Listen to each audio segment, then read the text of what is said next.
The archive does not explain. It only records. Behind your left ear, a woman is humming a lullaby that has no ending. That is not your imagination.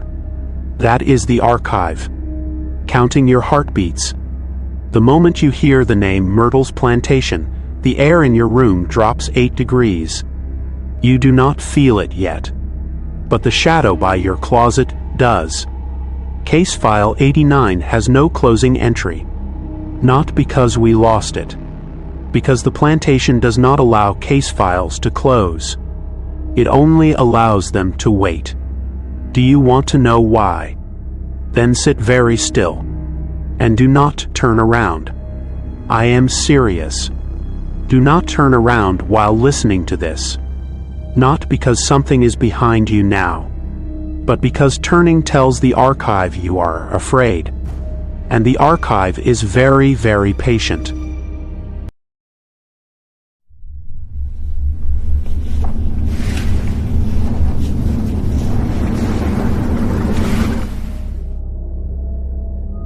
Street, Francisville, Louisiana, 1796.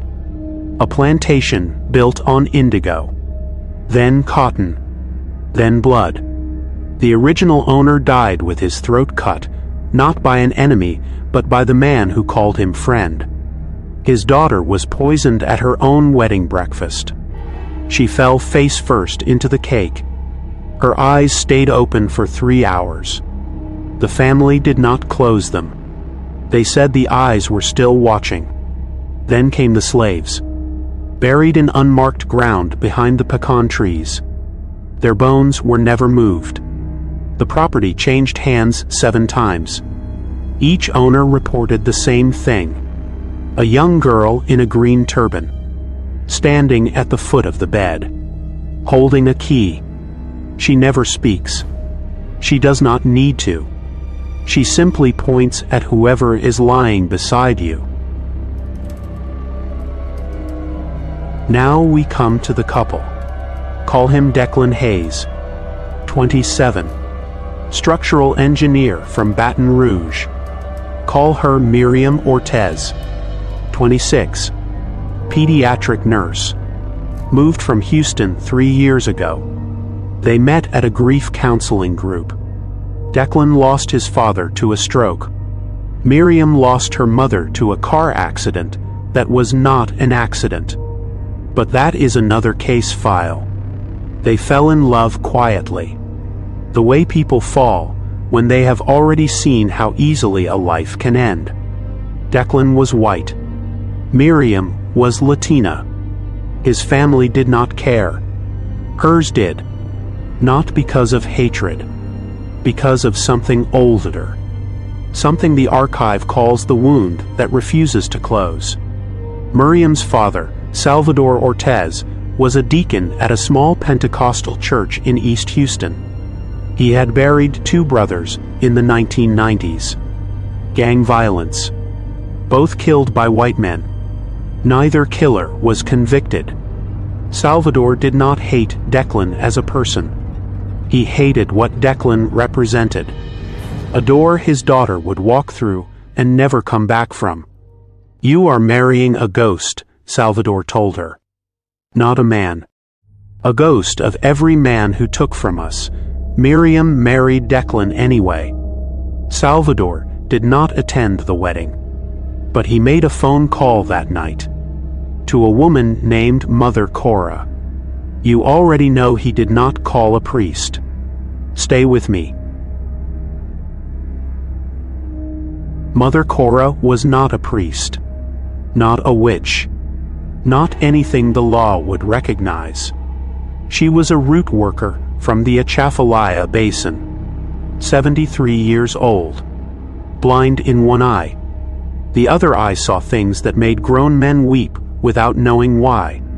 She lived in a shotgun shack behind a gas station. No electricity, no running water. But her front door had more locks than a prison, not to keep people out, to keep something in. Salvador drove 6 hours to see her. He brought cash. He brought a photograph of Declan. He brought a lock of Miriam's hair he had saved from her childhood brush. "I want them separated," he said. Mother Cora looked at the photograph. Then she looked at Salvador with her one good eye. "You don't want them separated. You want her back, yes, you want her so badly you would let her hate you forever. Yes." Mother Cora was quiet for a long time. Outside, the swamp was breathing. Frogs. Insects. Something larger that did not make a sound. "I will give you what you ask. But the price is not money. The price is that you will never again dream of your wife." Salvador's wife, Miriam's mother, had died when Miriam was 12. Her dreams were the only place he still heard her voice. He agreed anyway. Mother Cora took the photograph. She wrapped it in red string. Then she buried it in a mason jar filled with grave dirt and nails. "This will not kill him. That would be too fast. Too kind. This will crawl inside her. And then she will crawl out of herself. What will she become?" Mother Cora smiled. Her teeth were the color of old piano keys. "The same thing that lives under my floorboards. The same thing that followed the first owner of the Myrtles into his bedroom. The same thing that has no name but answers to loneliness." She handed Salvador a small cloth bag. Inside was dried beetle wings, a photograph of Miriam, and a single key. "Put this under her side of the bed. And then do not visit her. Do not call her. Do not think of her after midnight. If I do," Mother Cora turned off the lantern.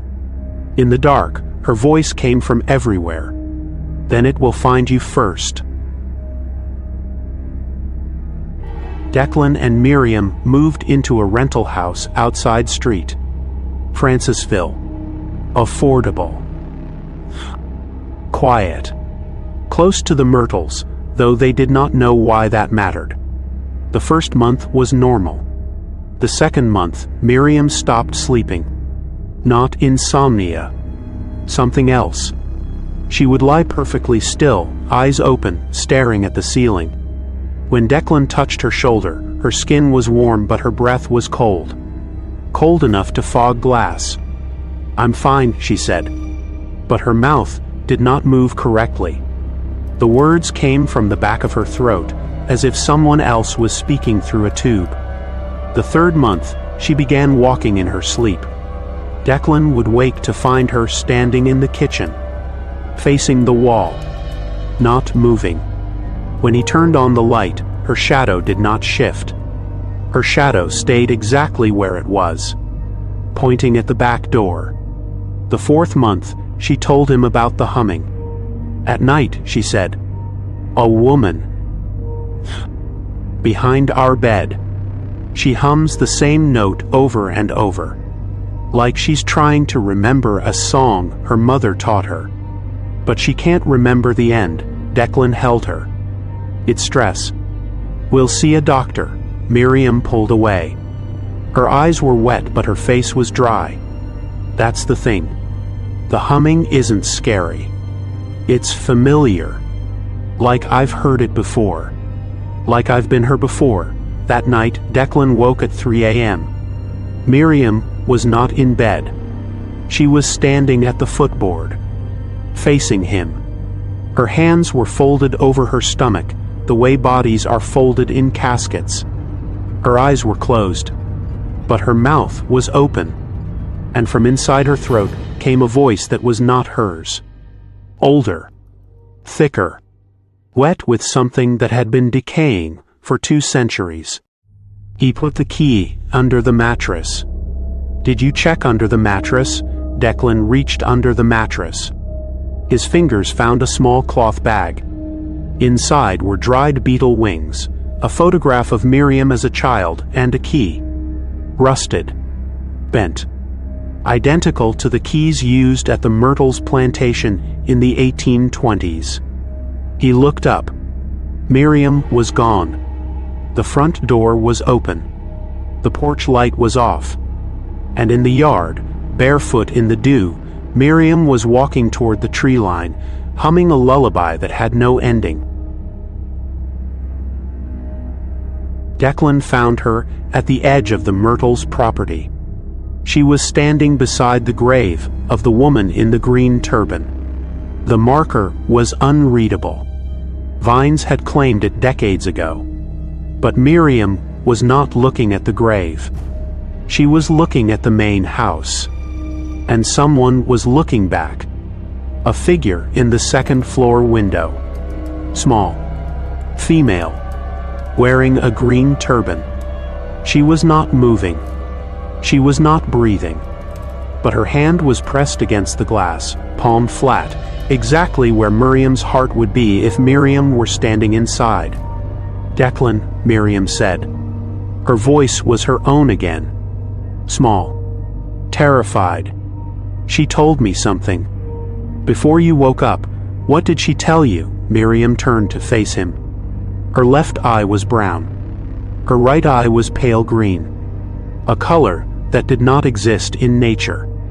A color that belonged to something that had never seen the sun. She said, "My father buried me here. Not my body. My name. And now the plantation has my name. And the plantation does not give names back." Declan grabbed her arm. They ran. Behind them, there were no footsteps. No screams. No chase. Just the sound of a key turning in a lock. And a woman's voice coming from inside Miriam's own lungs. "You brought me her hand. But you did not bring me her other hand. Now I will have to come find it." The exorcism took place at an old Catholic mission outside Baton Rouge. A priest named Father Malachi, 70 years old. He had performed 11 exorcisms. 10 had succeeded. The 11th he would not discuss. Miriam was tied to a chair, not because she was violent, because her body kept trying to walk back to the Myrtles, even sedated, even with her ankles bound. Father Malachi began the ritual at 9 p.m. By 9:30, Miriam's shadow had separated from her body. It stood against the wall, watching, waiting. By 10 o'clock, she spoke in two voices at once. Her own said, "Help me," and the other said, "He paid for me. Salvador paid for me. I belong to the key now." Father Malachi demanded the entity's name. The room temperature dropped to 42 degrees. Miriam's mouth opened wider than a human mouth should open. Not vertically, but horizontally. Ear to ear. The skin split at the corners. There was no blood. Inside her mouth, there was no tongue, no teeth, only darkness that breathed. And from that darkness came a whisper. "I am the one who waits by the split tree. I am the offering that was never accepted. I am the daughter who was buried alive for loving the wrong man. And I am not alone. Salvador called more than one of us. He called me. And he called the hunger that lives under the floorboards." Then Miriam's body arched backward. Her spine bent at an angle that should have killed her. And she spoke again, in a third voice. This one was not ancient, not demonic. This one was human, female, young, and weeping. "Please don't tell my father I was happy. He will never forgive me for being happy without him." Father Malachi finished the exorcism at 3:17 a.m. Miriam vomited black water for 20 minutes. The water contained beetles. Dead. Their wings still twitching. When she finished, her right eye returned to brown. But her left eye stayed pale green for 3 more days. It changed back only after Declan drove her to the Myrtles, and she apologized to the grave of the woman in the green turban, out loud. "I am sorry someone buried you here. I am sorry someone buried me here too. But I am not staying. the temperature rose 10 degrees instantly, and a single key, rusted and bent and ancient, fell from the branches of the pecan tree above them. It landed at Miriam's feet. She did not pick it up. She left it there. Salvador Ortez died 6 months later. Heart attack. In his sleep. The autopsy showed nothing unusual. But the nurse who prepared his body for burial reported something strange. Inside Salvador's mouth, behind his tongue, pressed against the roof of his palate, was a single key. Rusted. Bent. Identical to the one that fell from the pecan tree. The nurse did not remove it. The family did not ask about it. Salvador was buried with the key in his mouth. The grave is in East Houston. Section 12. Row 7. Plot 4. If you visit at night, you can hear humming coming from the dirt. Low. Wet. Unfinished. A lullaby for someone else's daughter. You think that is the end. It is not. Declan and Miriam still live in Louisiana. They have 2 children now, a boy and a girl. Miriam does not walk in her sleep anymore. But once a month, always on a Tuesday, she wakes up with dirt under her fingernails. She does not remember leaving the bed. She does not remember digging. But in the backyard beneath the oak tree, there is always a fresh hole. And at the bottom of the hole, a single key. Different each time. Rusted differently. But always the same shape. Always warm to the touch. Declan has started locking the bedroom door at night. Last week, he woke up at 3 a.m. The door was unlocked. Miriam was sitting up in bed. Not sleeping. Not awake. Somewhere between.